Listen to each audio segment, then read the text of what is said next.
Max Gorlin, Melbourne Football Club. You're listening to the Coaches Panel. This is Nat Fyfe from the Fremantle Footy Club. Trent Cotchin from the Richmond Footy Club. Scott Pendlebury from the Collingwood Football Club. You're listening to the Coaches Panel. Patrick Cooch from the Carlton Footy Club. It's Rory Sloane here from the Adelaide Crows. This is Tom Mitchell from the Hawthorn Footy Club, and you're listening to the Coaches Panel. Hey friends, you got MJ from the Coaches Panel. I hope you're well, and I trust you're enjoying the 2023 50 Most Relevant, where every single day for the first 50 days of the year, we count down who I believe are the most relevant players for you to consider in your fantasy football side. 2 players have already been revealed. If you haven't checked out those articles or podcasts, make sure you go and do that. Aaron Hall, Angus Brayshaw, those 2 boys are in the can, and you can go and check that out. In at number 48, a potential, well, controversial, maybe is a strong word, but someone that you're like, I hadn't thought about him. Chad Warner is in our list. Joining me on this episode, as he did just a couple of days ago, I got Kane back, mate. Hello, how are you? Good, MJ. You don't make them easy for me, do you? You don't just give me the give you the hard ones. Line. Should have given you the Gus one, shouldn't I? I'm so sorry. You get me the thought-provoking ones. You make me... I know you put a lot of time and effort into the list. So whenever you throw me the name that I'm going to be talking about, I do go, okay, at least he's thought about this. He hasn't just spun a wheel and picked on a club and then he spins it again and he finds the player. Well, some people think I do that, yeah. Sometimes, yeah. But this is an interesting one. I think there's a format that this guy lends himself to a little bit more. Yeah. I think draft is obviously quite important on the value and when you get him.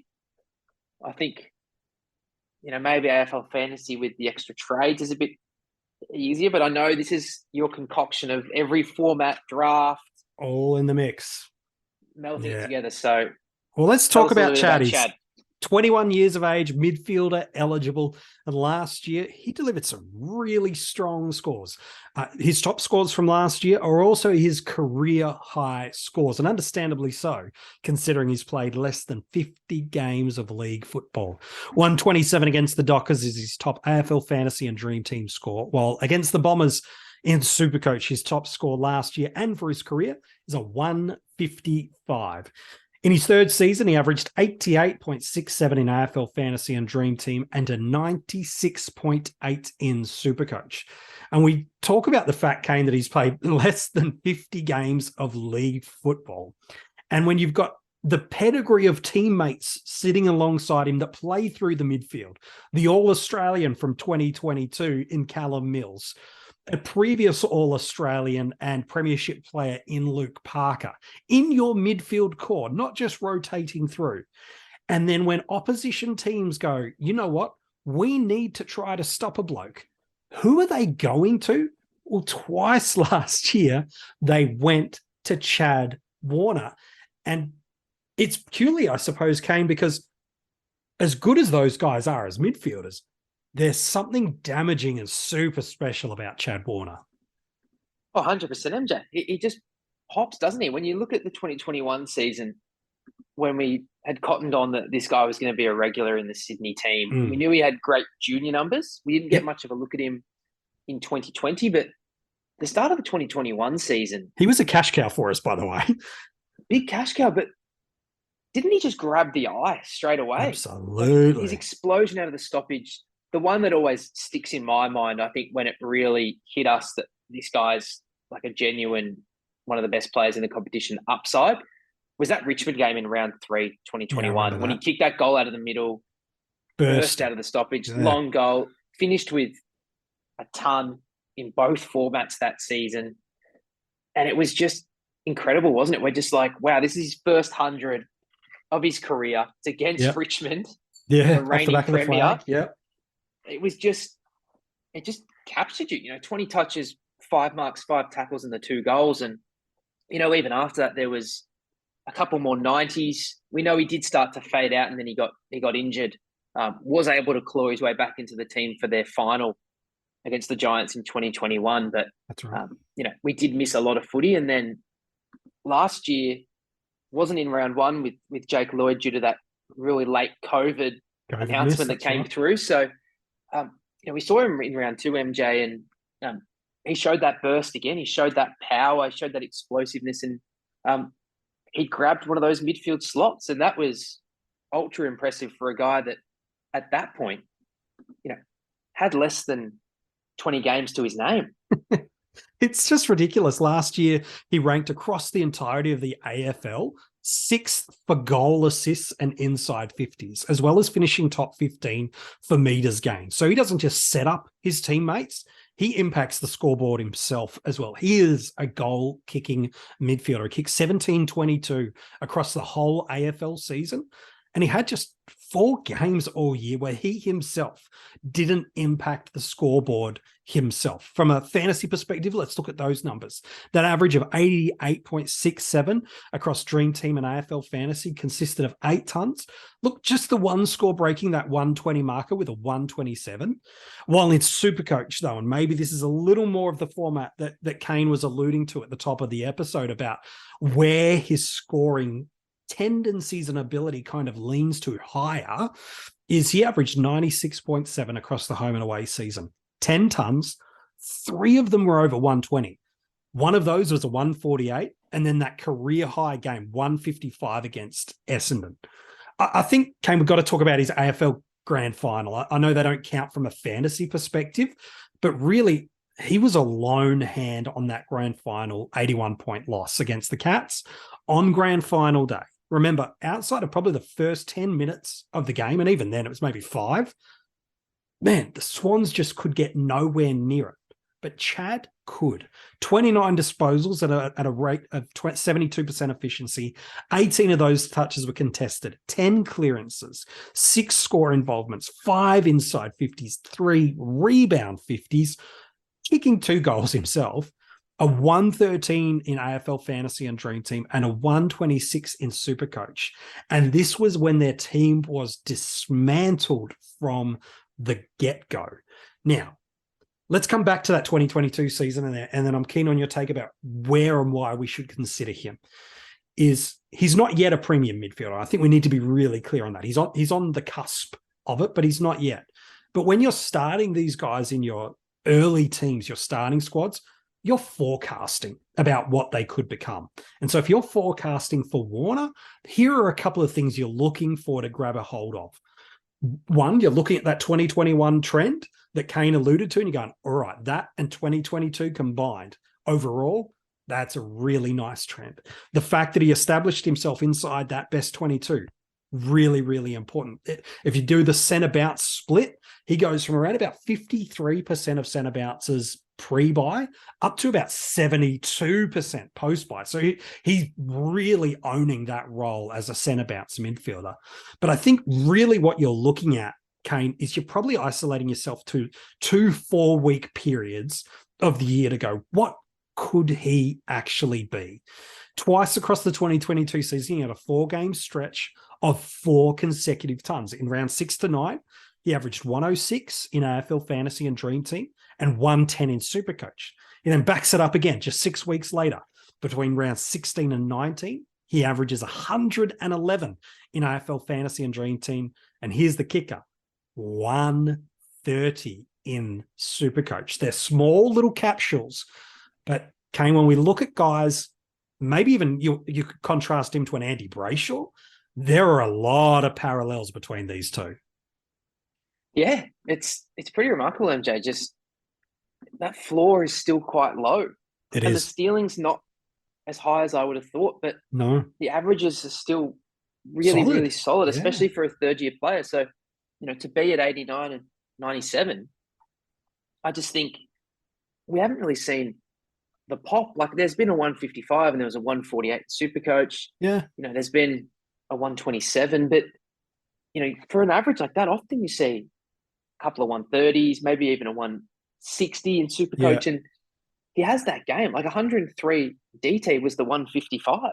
Yeah. The 127 was a 148. Yeah. He converted an 87 to a 123. So for me, SuperCoach is the format that if I'm going to pick him in a starting squad, for me, it's there.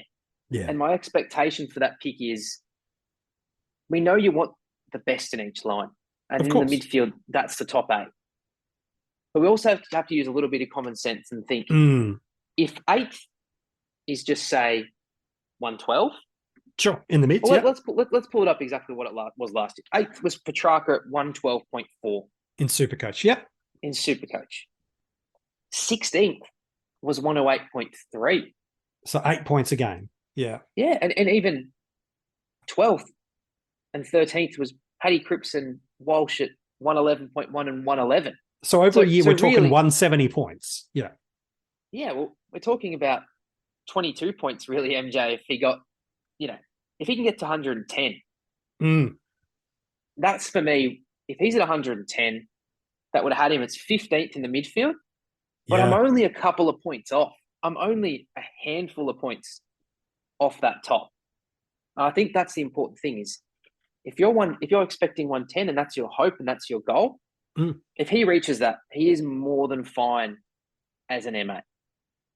What you obviously don't want to close yourself off to in that format is the top guys. When you're looking at Laird at 127, Oliver at 127, Neil at 122, and Miller at 120, you don't want to close yourself off and not have room for those guys because those guys really are difference makers.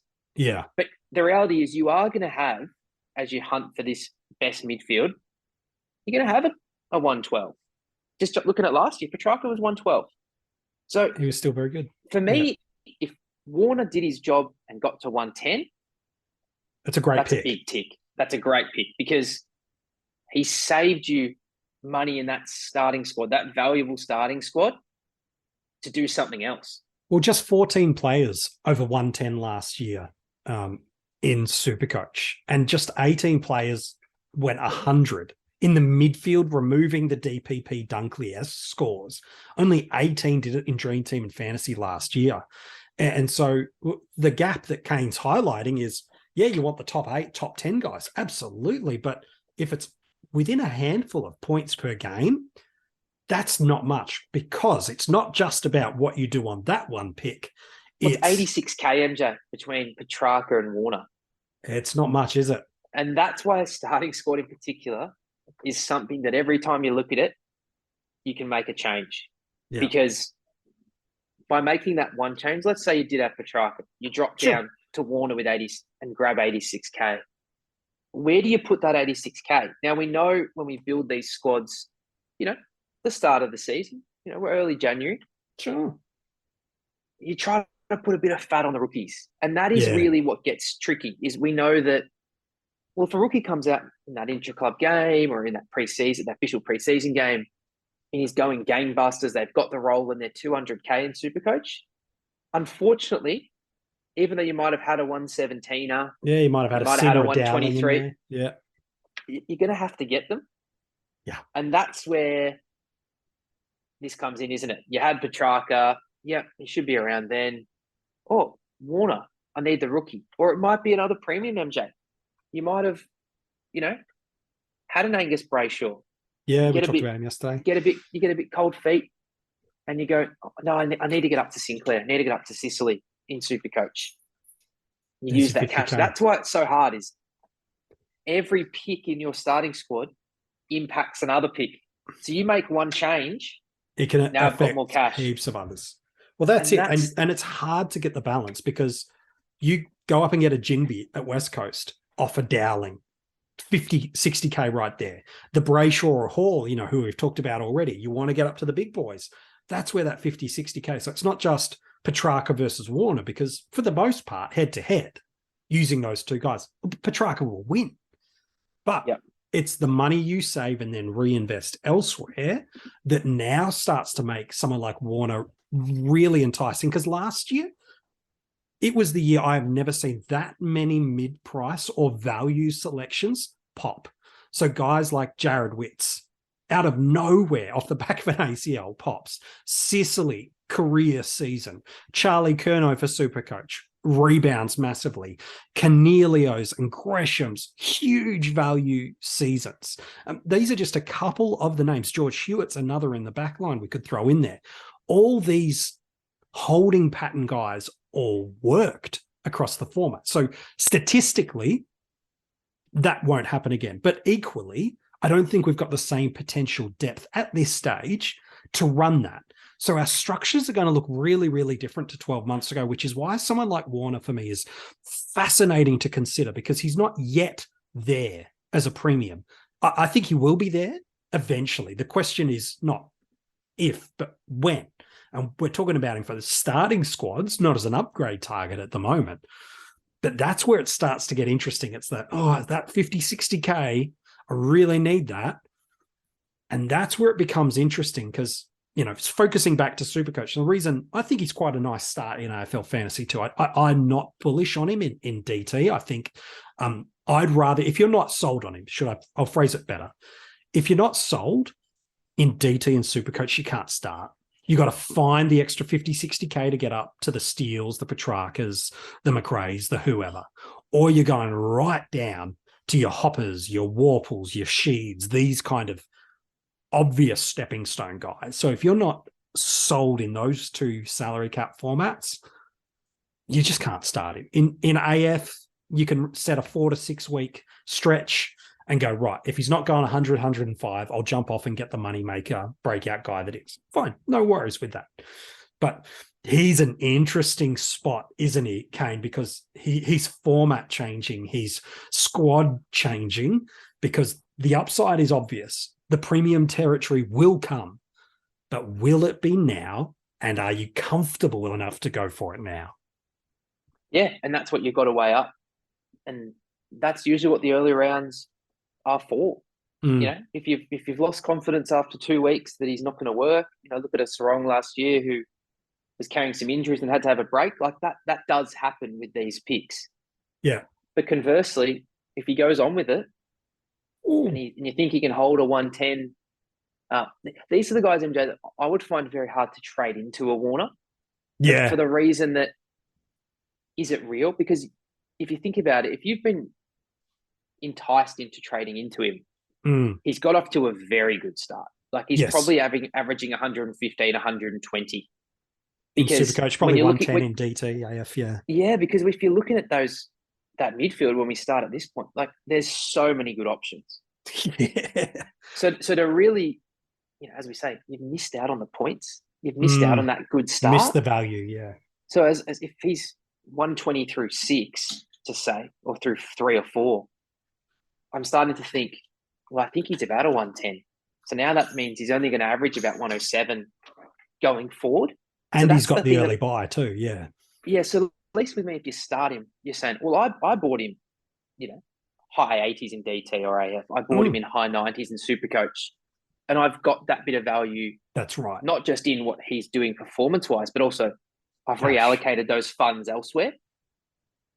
So I feel like he really does become, a start or pass type of guy, because it's hard to really, what's your expectation then? By that point, he's probably made a little bit of cash or he's on the bubble. Is 2 games really enough of a sample size to think this is a top 8 guy if you had doubts in the preseason? Now, we know there might be injuries and you might have a chance to sort of course correct. And we've got a lot of DPP as we sit here early Jan in our squads with guys we think will be there and thereabouts. But I think you've got to be really convinced in your heart that this is going to be a 110 plus SuperCoach guy. Yep. And you think that 110 SuperCoach is a score that you can have on the back of your sort of side. Yep. The buy is not ideal, unfortunately, for a run up and move, but also the price point isn't a run up and move price, is it? It's not a Jacob Hopper price. It's not one of these James Warple price guys that you think you can push on and then make a move. It's really, I think you hold move. in DT and SuperCoach. I think it's you start, and barring unavoidable circumstance, you're hoping he's in your round 24 side.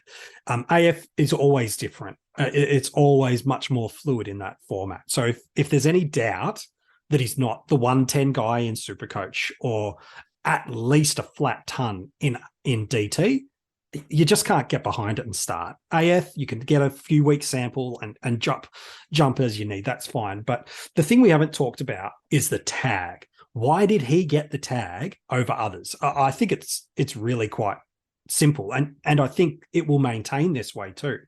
Mills, probably their best midfielder in a pure sense, but he is so versatile that even if you think you can beat him at a clearance or at a stoppage, he'll break into space. He'll go back and intercept. And so he'll take that opposition guy that's been sent to stop him, and he'll just run him to the parts of the ground where Mills can change the game and win the matchup. And because they're so deep through that midfield, even that's why we saw Mills get thrown into the back line, because he's the one that can change and set up the game. Parker's the other one, and Rowbottom are the other two primary midfielders. They're just hard-nosed, inside, beastie type midfielders. So are you really going to really change the game by stopping those guys? Probably not. The reason you tag is you think by sending a guy to man another player, is it really, if you win that battle, shifts the odds seriously in your favor. What is Chad Warner? Burst clearance player, burst from contest player, and a goal scoring and a goal setting up midfielder. If you can limit that, maybe not stop him entirely, but you can limit him, okay, you've gone a significant way to beating Sydney. So I think that's why he has and will, if teams choose to tag, continue to be that option. They come up in the first 6 weeks, and again, we're talking about him as a starting squad option.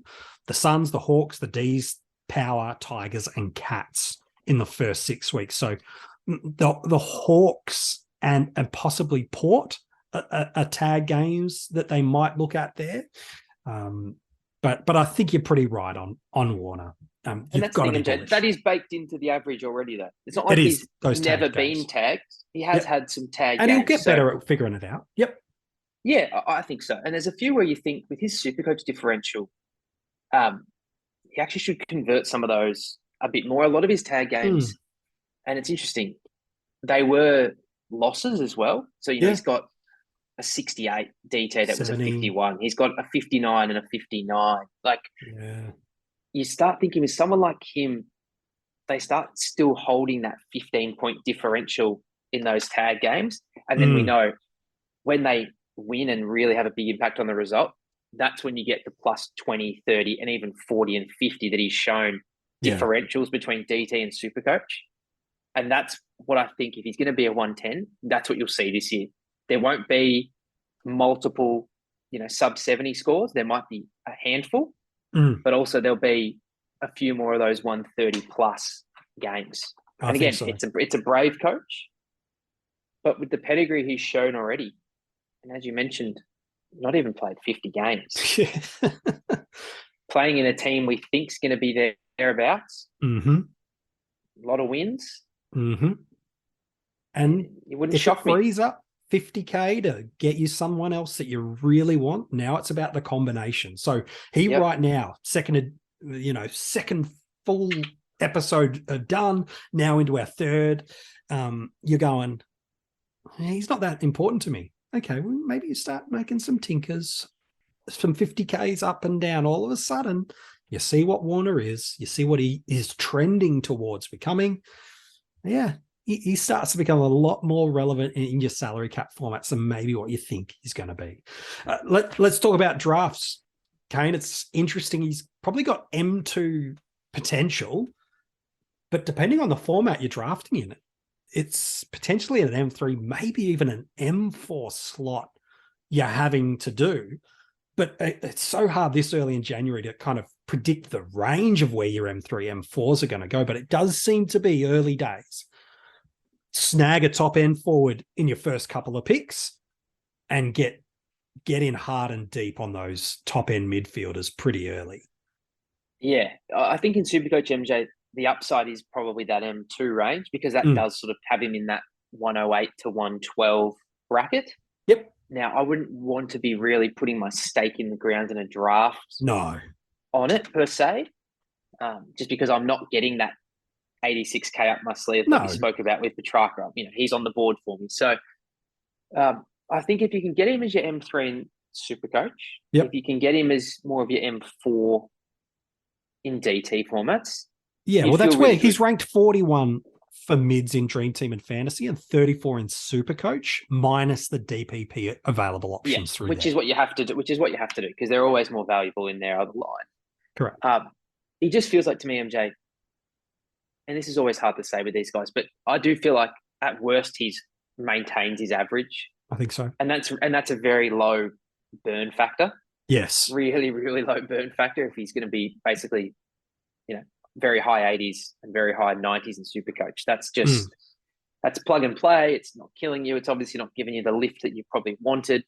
But I do see, 5 points minimum upside. Not even upside, sorry. I think he's going to go 5 points high. I think he's a 93 to 95.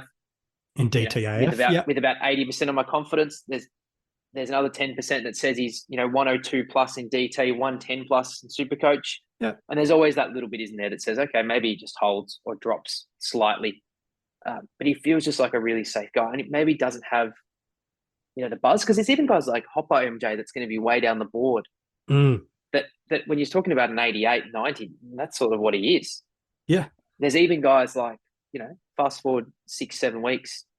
If James Warple's up and about firing, like he's proven that he's a 95 guy. So I don't think you're really going crazy for Chad. No, I don't think if he falls to you and he's around the 93 to 96 midfielders, DT, you grab him. I think he's a superstar of his team. There's not role concerns. He's not going to be out of the side because we know in this bracket, we've seen it with Fiorini, there's certain guys that you go, geez, they can score, but they're always a bit of a danger to be out of the team. Well, we talked about this guy is not one of those at all. That's right. Well, we talked about role concerns on yesterday's episode with Angus Brayshaw. Now, he can score in every role that he's in, but where you're picking him on draft or salary caps, hugely it is linked to his position. So I think not a wing role, MJ. That's the thing. He didn't score in a wing role.